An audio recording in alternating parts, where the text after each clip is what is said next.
आपके बीच में और गुमराह करते हैं। मुझे भी गुमराह किया, मैंने भी गुमराह होकर उसका साथ दिया। और आज अगर हमारा एक पोल कटआउट भी लगता है तो उसको तकलीफ होता है। अरे मैं बोलना चाहता हूँ, वो क्या बोलते जिस पोल पे बैनर लगा था, वो पोल क्या तेरे बाप का है जो तूने खोल दिया? अब तूने हमको छेड़ा है ना। अकबर साहब बोलते हम किसी को छेड़ते नहीं, लेकिन अगर हमको कोई छेड़ता है तो हम उसको छोड़ते भी नहीं है। अब तेरी उल्टी गिनती शुरू हो गई इंशाअल्लाह। यहां से अब तेरे को समझ में आएगा, तू अडानी के गोद में बैठ या शिंदे के गोद में बैठ, तू किसके भी गोद में बैठ, इंशाअल्लाह यहाँ की आवाम तेरे को घर पे बैठाएगी। अब भाई तू बीजेपी के गोद में बैठ, अडानी के गोद में बैठ, शिंदे के गोद में बैठ, किसी भी गोद में बैठ, कितना भी पैसा लेके आ तू, इंशाअल्लाह तू घर बैठेगा। ये है आइडियोलॉजी की बात। हमारी आइडियोलॉजी ओवैसी साहब से मिलती है क्यों? और हमारी मस्जिदों पर राजनीति करती रही। यही वर्षा क्या बोली, टेंशन मत लो कुछ नहीं होगा, क्या बोली टेंशन मत लो कुछ मत होगा। लेकिन हम बोलते रहे ये जितना बोल रहे कुछ नहीं होगा उतना ही होगा, क्योंकि इसको मैंने आजमाया हो। और आज नहीं आजमाया, 2006 में आजमाया था मैंने। 2006 जब 6 में सना वाले कंपाउंड टूट रहा था, उस वक्त जो है अपना मोबाइल बंद कर दिया, क्योंकि वो सब मुसलमानों के घर थे। सारे पाइपलाइन के ऊपर करोड़ों का जो घर था, लोगों का गोडाउन था, उन सबको तोड़ दिया गया। और कहां भेजा गया? कहां भेजा गया? लल्लू कंपाउंड भेजा गया, जिनकी कीमत करोड़ों की थी, उनको घर मिला कितने का? 4 लाख का। यह है हम किसी से पर्सनली, हमारी किसी की लड़ाई नहीं है। हमारी अगर बीजेपी से लड़ाई है तो हमारी बीजेपी से सिर्फ और सिर्फ आइडियोलॉजी की लड़ाई है, क्योंकि बीजेपी हमारे खिलाफ है, हमारे मजदूरों के खिलाफ है, हमारे मदरसों के खिलाफ है, हमारे क्या बोलते हैं स्पीकर के खिलाफ है, हर जगह हमारी खिलाफ खड़ी रहती है। इसलिए हम बीजेपी के खिलाफ है। और जिसकी आइडियोलॉजी होती है वो उसके साथ चला जाता है। जिसकी आइडियोलॉजी बीजेपी से मिलती है वो बीजेपी के साथ जाता है, जिसकी आइडियोलॉजी कांग्रेस से मिलती है वो कांग्रेस के साथ जाता है, और जिसकी आइडियोलॉजी पैसे कमाने की है वो शिंदे गुट में भी जाता है, चाहे वो क्यों ना गुस्सा के रसूल हो। ऐसे लोगों से आपको सावधान रहना है। वो बार बार आता है आपके बीच में और गुमराह करता है। मुझे भी गुमराह किया।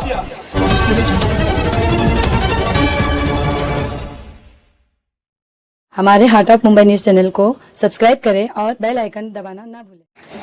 अब मैं बिला ताखिर आपके इलाके के एक ऐसे नौजवान को आवाज देने जा रहा हूँ। अगर मैं उस नौजवान को भिवंडी से रात में 2 बजे फोन करता हूँ कि साइन हॉस्पिटल में एक नौजवान को एडमिट करना है, तो वो नौजवान मेरा फोन उठाता है और अपने घर से नींद की हालत में उठकर साइन हॉस्पिटल पहुँचता है और भिवंडी के नौजवान को एडमिट कराता है। तो मैं उस नौजवान के लिए ये शेर देकर उसको माइक पे बुलाना चाहता हूँ। ये सर कटेगा लेकिन झुकेगा नहीं, ये सर कटेगा लेकिन झुकेगा नहीं, नाम है मुनव्वर, रुकेगा नहीं। माइक पे मुनव्वर साहब।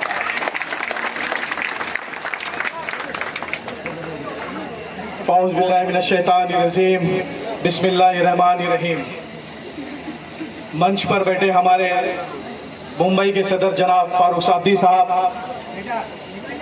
ऑल इंडिया के स्पोक पर्सन हमारे हरदिल अजीज एडवोकेट वारिस पठान साहब, मुंबई के जीएस हमारे हाजी हमीद साहब, जनरल सेक्रेटरी महातीक सर, मुंबई की अध्यक्षा हमारी आपा, और धारावी तालुका के अध्यक्ष फरीद भाई, और बड़ाला तालुका के अध्यक्ष शकील भाई, अनुशक्ति नगर के अध्यक्ष फारूक काजी, और साइन कोलीवाड़ा के तालुका अध्यक्ष अब्दुल्ला भाई, और सभी पदाधिकारी जो तालुका के हैं, वार्ड के हैं, जिला के हमारे जो यहाँ पर मौजूद हैं, और सामने खड़े मेरे दोस्तों और साथियों, अस्सलाम वालेकुम वरहमतुल्लाहि वबरकातुहू।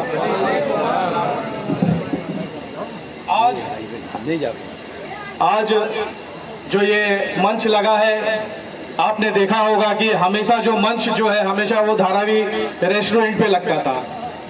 पहली बार इस ग्राउंड में मंच लगा है।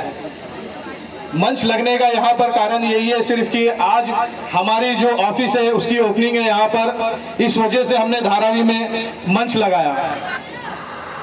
अल्हम्दुलिल्लाह पिछले 7-8 साल से लगभग मैं MIM में हूँ, और इससे पहले भी कहाँ पर था आप लोग को पता है। लगभग 17-18 साल हो गए आप लोग के बीच में काम करते हुए मुझे। आप लोगों ने देखा है कि किस तरीके से हम लोग रात दिन लोगों का काम करते हैं, लॉकडाउन लगा तब भी आपने देखा कि हमने किस तरीके से काम किया, चाहे वो प्रवासी मजदूरों को यहाँ से बाहर भेजने का काम हो, चाहे लॉकडाउन में उनके लिए खड़े रहने का काम हो। हम हमेशा आप लोगों के साथ खड़े रहे हैं, लेकिन कभी ये नहीं सोचा कि हमें इलेक्शन लड़ना है और कारपोरेटर बनना है। हमारा ये मकसद नहीं रहा कि हमें कारपोरेटर बनना है, मकसद एक ही रहा कि आवाम की खिदमत करना। और इंशाअल्लाह जैसे रवीश भाई ने बोला मुझे कि मुझे आधी रात को भी जरूरत पड़ती है तो मैं खड़े रहता हूं, और अल्हम्दुलिल्लाह यहाँ पर जितने लोग खड़े हैं वो कोई भी नहीं बोल सकता है जब भी मैंने मुनव्वर को आवाज दिया और वो मेरे लिए नहीं खड़ा रहा, चाहे फिर वो पुलिस स्टेशन का मसला हो, चाहे वो बीएमसी का मसला हो, मैं हमेशा आप लोगों के साथ खड़े रहता हूं। और आज हमारा यहाँ पर एमएम का ऑफिस इसीलिए खोल रहे हैं कि आप लोगों की अगर कोई भी समस्या हो तो आप हमारे पास आए। पिछले इतने सालों में लगभग 8,000 के लोगों के ऊपर के हमने वोटर आईडी बनाया, 8,000 लोगों के ऊपर वोटर आईडी बनाया, आधार कार्ड बनाया, श्रम कार्ड बनाया, हेल्थ कार्ड बनाया, लोगों की हर जरूरत की चीजें हमने यहाँ पर बनाया।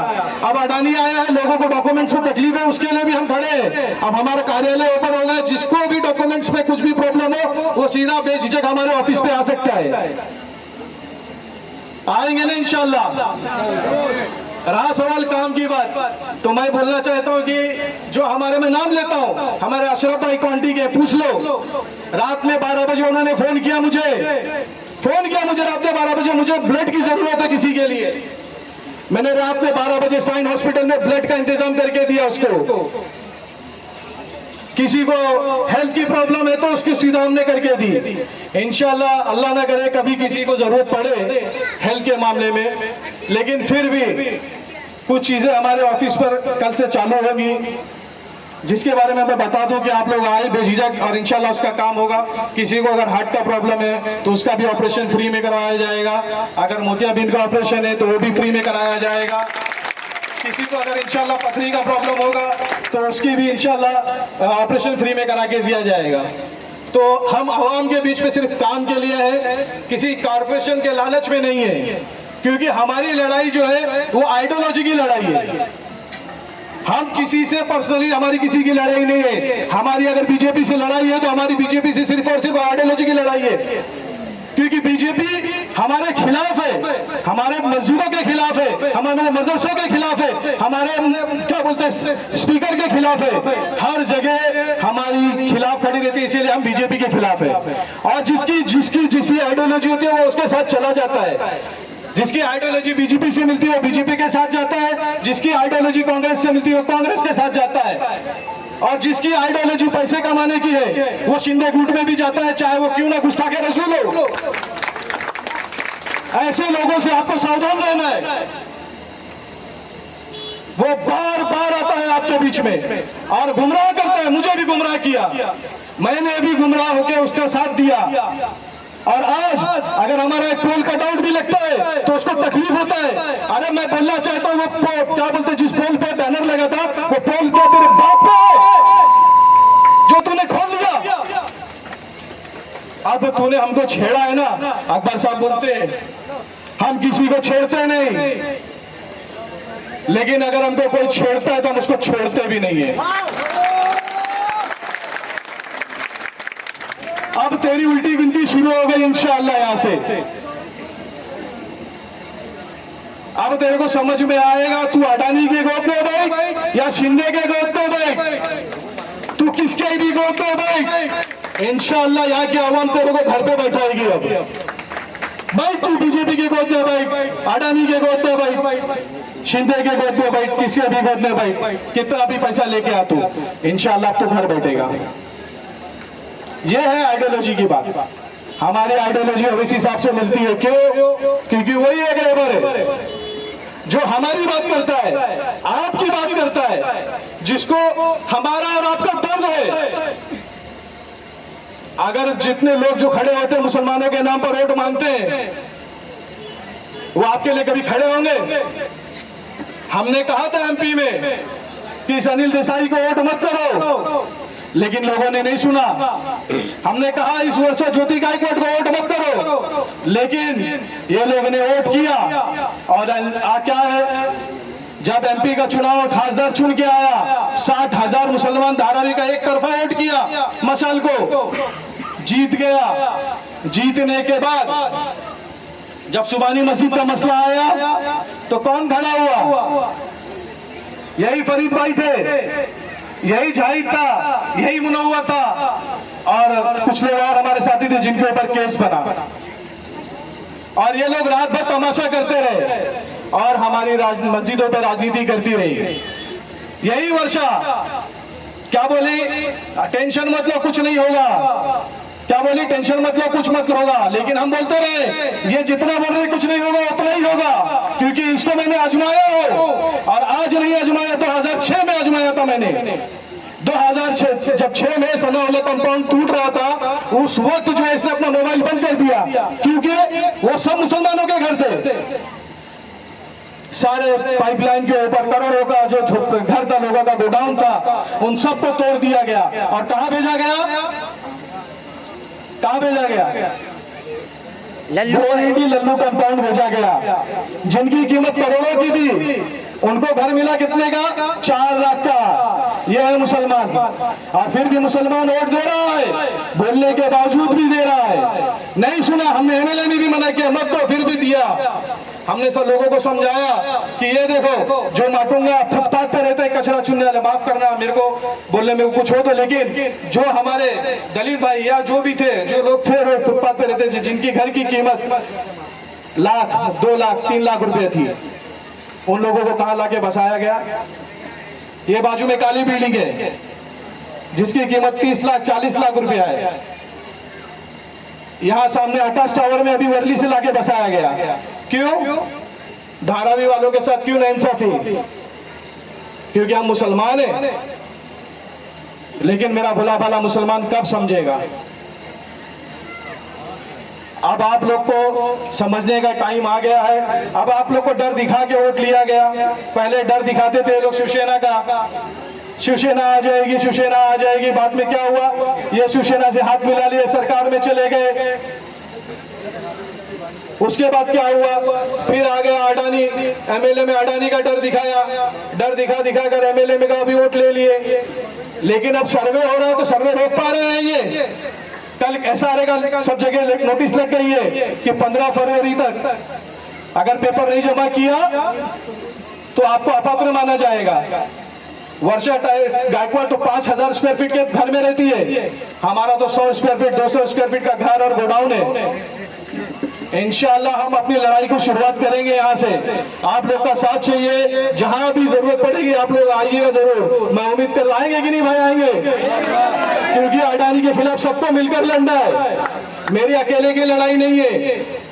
ये हर धारावी के हिंदू, मुस्लिम, दलित सबकी लड़ाई है, क्योंकि अडानी को भी फर्क नहीं पड़ता है। लेकिन हमारी बात वहां तक पहुंचना चाहिए कि हम कितने जरूरतमंद हैं। तो मैं आप सभी लोगों से मैं यही गुजारिश करूंगा कि आने वाले समय में कांग्रेस से सावधान रहिए, कांग्रेस से सावधान रहिए, समझे? और सबसे बड़ा मसला आज की तारीख में जो हमारे पास है वो अडानी का ही मसला है। सबको डर सता रहा है कि हमारे घरों का क्या होगा, गोडाउनों का क्या होगा। कई बार आप लोगों ने देखा होगा कि जब यहाँ पर सर्वे वाले आए तो जो यहाँ के लोकल है उनको पता है मैंने किस तरीके से भगाया है, तो सबको मिलकर भगाना होगा। और आमदार वर्षा गायकवाड़ का डर दिल से खत्म कर दो। अब ज्योति गायकवाड़ आ गई है, पहले बहन, पहले बाप, बेटी, बेटी बहन, सिर्फ एक ही घर से 40 साल से चल रहा है। अगर आप लोग को मालूम होगा तो ये अडानी को लाया किसने? आप लोग बोलोगे अडानी को बीजेपी ने लाया, नहीं, अडानी को ज्योति गायकवाड़, वर्षा गायकवाड़, एकनाथ गायकवाड़ लेके आए।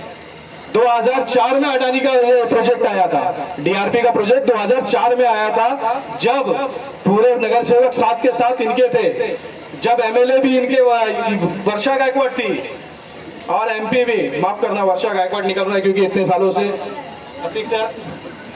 बार बार गायकवाड़ ही निकलता है, आदत हो गई है।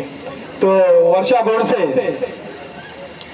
2004 में वर्षा गायकवाड़ एमएलए थी और 7 कॉर्पोरेटर उनके थे और उनके बाप यहाँ से एमपी थे। जब 2004 में डीआरपी आया, 2004 से लेके 2014 तक गटर से लेके, गली से लेके, रोड से लेके, सड़क से लेके, विधानसभा से लेके लोकसभा तक इनकी सत्ता थी। जब तक 10 साल ये सत्ता में रहे, इन्होंने डीआरपी का सिर्फ प्रोजेक्ट लाया और 500 करोड़ 1000 करोड़ डीआरपी के नाम पे उतारा और लूटा और खाया। 10 साल तक प्रोजेक्ट पे कोई काम नहीं किया।